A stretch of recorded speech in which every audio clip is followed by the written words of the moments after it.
القضايا الجوهرية، الكرد جزء أساسي وأصيل من المكون أو من النسيج السوري.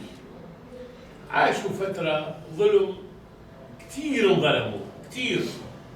انظلموا دوليا وأقليميا ومحليا، انظلموا كثير، وتماما كما انظلم الشعب الفلسطيني.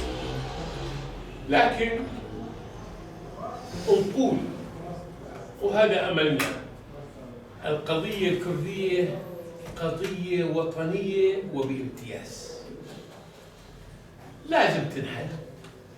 لازم تنحل حل عادل وديمقراطي.